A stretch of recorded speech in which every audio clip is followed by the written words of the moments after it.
മരണത്തെ കീഴടക്കി ഉദ്ധാനം ചെയ്ത ക്രിസ്തുവിൻ്റെ സമാധാനവും സന്തോഷവും നാം എല്ലാവരിലും നിറയട്ടെ എന്ന് ആശംസിക്കുകയും പ്രാർത്ഥിക്കുകയും ചെയ്യുന്നു.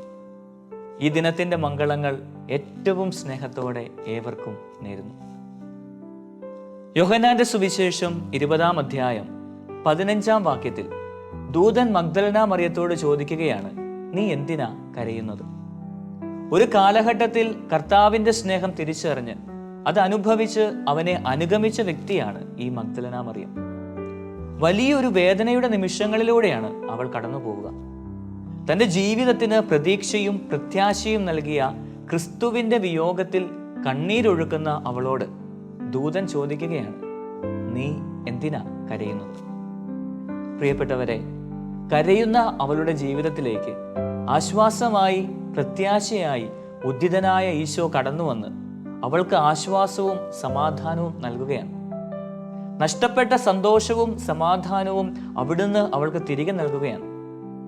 പ്രിയപ്പെട്ടവരെ, തങ്ങളോടൊപ്പം ഉണ്ടായിരുന്ന ക്രിസ്തുവിനെ നഷ്ടപ്പെട്ടപ്പോൾ അവൻ്റെ സാന്നിധ്യം അനുഭവിക്കുവാൻ സാധിക്കാതെ വേദനിച്ചവരെ ആശ്വസിപ്പിക്കുന്ന ദൈവത്തെയാണ് ഉദ്ധാന തിരുനാൾ നമുക്ക് കാട്ടിത്തരിക. ഇന്ന് നമ്മുടെ ജീവിത സാഹചര്യങ്ങളിൽ ക്രിസ്തുവിനെ കൈമോശം വന്നു പോയിട്ടുണ്ടെങ്കിൽ അനുദിന ജീവിതത്തിൽ അവനെ ഇന്ന് അനുഭവിച്ചറിയുവാൻ നമുക്ക് സാധിക്കുന്നില്ലെങ്കിൽ നാം ഇവരെ പോലെ ക്രിസ്തുവിനെ അന്വേഷിക്കണം. ആഴ്ചയുടെ 1-ാം ദിവസം രാവിലെ അവർ ശവകുടീരം സന്ദർശിക്കുവാൻ വന്നു എന്ന് തിരുവചനം പറഞ്ഞു വയ്ക്കുമ്പോൾ എനിക്ക് നഷ്ടപ്പെട്ട ദൈവത്തെ അന്വേഷിച്ച് ഞാനും ഇറങ്ങണം എന്ന് വചനം നമ്മോട് ആവശ്യപ്പെടുന്നുണ്ട്. നമ്മുടെ വാക്കും പ്രവൃത്തിയും വിചാരവികാരങ്ങളും തെറ്റായ കൂട്ടുകെട്ടുകളും പാപകരമായ സാഹചര്യങ്ങളുമെല്ലാം ദൈവ സാന്നിധ്യം അനുഭവിക്കുവാൻ തടസ്സമായിട്ടുണ്ടെങ്കിൽ അവ തിരുത്തുവാൻ തയ്യാറാകുമ്പോൾ നഷ്ടപ്പെട്ട ദൈവ സാന്നിധ്യം നമുക്കും തിരികെ ലഭിക്കും. രണ്ടാമതായി, ഉദ്ധാനം ചെയ്ത ക്രിസ്തു പ്രത്യക്ഷപ്പെടുമ്പോഴെല്ലാം ശിഷ്യർക്ക് നേരുന്നത് 2 കാര്യങ്ങളാണ്: സന്തോഷവും സമാധാനവും. ഉദ്ധാനത്തിന് ശേഷം ഓരോ പ്രാവശ്യവും ശിഷ്യന്മാർക്ക് പ്രത്യക്ഷപ്പെടുമ്പോൾ അവനെ കണ്ട് അവർ സന്തോഷിച്ചു, ആനന്ദിച്ചു എന്ന് വചനം സാക്ഷിക്കുന്നു. ഇന്ന് ഈ ഉദ്ധാന തിരുനാളിൽ അവൻ നമുക്ക് നൽകുന്നതും ഇതുതന്നെയാണ്: സന്തോഷവും സമാധാനവും.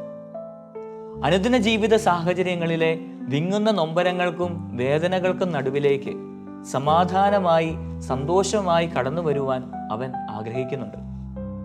തീർച്ചയായും അവൻ നമ്മിൽ നിന്ന് ആഗ്രഹിക്കുന്നതും ഇതുതന്നെയാണ്. മറ്റുള്ളവരുടെ ജീവിതങ്ങൾക്ക് സന്തോഷവും ആശ്വാസവും പകരുവാനായി നമുക്കും സാധിക്കണം.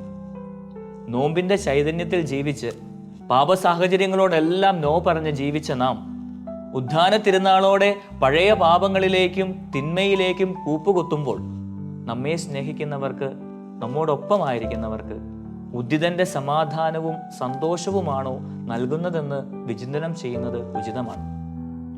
ഉദ്ധിതൻ തന്നെ കണ്ടുമുട്ടിയവർക്കെല്ലാം സന്തോഷവും സമാധാനവും നൽകിയെങ്കിൽ അവനെ അനുഗമിക്കുന്ന നാമും ഇതുതന്നെയല്ലേ മറ്റുള്ളവർക്കും നൽകേണ്ടത്?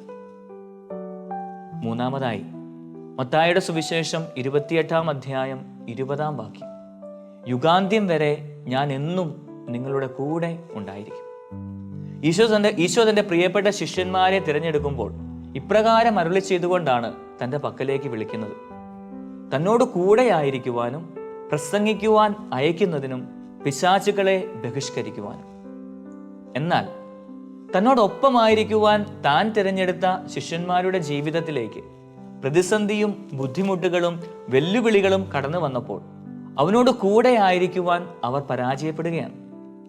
എന്നാൽ ഈശോ അവരോട് പറയുകയാണ്, യുഗാന്ത്യം വരെ ഞാൻ നിങ്ങളുടെ കൂടെ ഉണ്ടായിരിക്കും. തന്നോടൊപ്പമായിരിക്കുവാൻ വിളിച്ച ശിഷ്യന്മാർക്ക് അത് സാധിക്കുന്നില്ല എന്ന തിരിച്ചറിവിൽ അവൻ അവരോട് പറയുകയാണ്, ഞാൻ എന്നും നിങ്ങളുടെ കൂടെ ഉണ്ടായിരിക്കും. ഉദ്ധിതനായ മിശിഹ നമുക്ക് നൽകുന്ന പ്രത്യാശയും ഇതുതന്നെയാണ്: ഞാൻ എന്നും നിങ്ങളോട് കൂടെ ഉണ്ടായിരിക്കും. ഞാൻ എന്നും നിന്റെ കൂടെ ഉണ്ടായിരിക്കും എന്ന് ആരെങ്കിലും നമ്മോട് പറഞ്ഞാൽ അത് നമുക്ക് നൽകുന്ന ആശ്വാസവും സന്തോഷവും ചെറുതല്ല. ഇവിടെ ദൈവമാണ് നമ്മോട് പറയുന്നത്, ലോകാവസാനത്തോളം എന്നും ഞാൻ നിങ്ങളുടെ കൂടെ ഉണ്ടാകും. സ്നേഹമുള്ളവരെ, ലോകാവസാനത്തോളം അവനൊപ്പമുണ്ടാകും എന്നവൻ വാഗ്ദാനം ചെയ്തിട്ടുണ്ടെങ്കിൽ വാഗ്ദാനങ്ങളിൽ വിശ്വസ്തനായവൻ അത് തീർച്ചയായും പാലിക്കും. അതോടൊപ്പം എന്തു സംഭവിച്ചാലും ഞാൻ കൂടെയുണ്ടാവും, ഒപ്പമുണ്ടാവും എന്നുള്ള വാഗ്ദാനങ്ങൾ അനേകർക്ക് നൽകുന്നവരാണ് നാം എല്ലാം. എന്നാൽ ഇപ്രകാരമുള്ള വാഗ്ദാനങ്ങൾ നിറവേറ്റുവാനോ അവരുടെ ആവശ്യ സമയങ്ങളിൽ സഹായിക്കുവാനോ നമുക്കാവുന്നുണ്ടോ?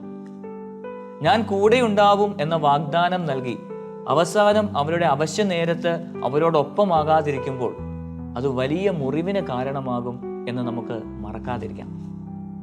നിറവേറ്റുവാൻ സാധിക്കാത്ത വാഗ്ദാനങ്ങൾ നൽകുന്ന വഞ്ചകരാകാതിരിക്കുവാൻ നമുക്ക് പരിശ്രമിക്കാം. അവസാനമായി ശവകുടീരത്തിലെത്തുന്ന മഗ്ദലന മറിയത്തോട് ദൈവദൂതൻ പറയുകയാണ്, ഭയപ്പെടേണ്ട. വേദനിച്ച് വിഷമിച്ച് തളർന്ന അവശയായ മറിയത്തെ ആശ്വസിപ്പിച്ചുകൊണ്ടാണ് ദൈവദൂതൻ പറയുക, ഭയപ്പെടേണ്ട എന്ന്. സ്നേഹമുള്ളവരെ, ഉദ്ധാനം നൽകുന്ന ഏറ്റവും മനോഹരമായ സന്ദേശം അത് ആശ്വാസത്തിൻ്റെതാണ്. ഭയപ്പെടേണ്ട എന്നവൻ പറയുമ്പോൾ നമ്മുടെ ജീവിതയാത്രയിൽ പ്രതിസന്ധികളും വേദനകളും നൊമ്പരങ്ങളും രോഗങ്ങളും കണ്ണുനീരും ഒന്നും ഉണ്ടാവില്ല എന്നല്ല അതിനർത്ഥം. മറിച്ച് എന്തൊക്കെ കടന്നു വന്നാലും എത്രമാത്രം പ്രതിസന്ധികൾ ആഞ്ഞടിച്ചാലും അവയെല്ലാം അതിജീവിക്കുവാൻ, നേരിടുവാൻ, നിന്നെ സഹായിക്കുവാൻ ഞാൻ നിന്റെ കൂടെയുണ്ടാവും എന്ന ഉറപ്പാണ് ഉദ്ധാനത്തിൻ്റെ ഏറ്റവും വലിയ സന്ദേശം. അതിനാൽ ഉദിതനായ ക്രിസ്തുവിൻ്റെ സന്തോഷവും സമാധാനവും നമ്മുടെ ഹൃദയത്തിലും കുടുംബത്തിലും നാം ആയിരിക്കുന്ന ജീവിത സാഹചര്യങ്ങളിലും നിറയട്ടെ എന്ന് പ്രാർത്ഥിക്കുകയും ആശംസിക്കുകയും ചെയ്യുന്നു. ഉദിതനായ ക്രിസ്തു നമ്മെ എല്ലാവരെയും സമൃദ്ധമായി അനുഗ്രഹിക്കട്ടെ. ആമേൻ.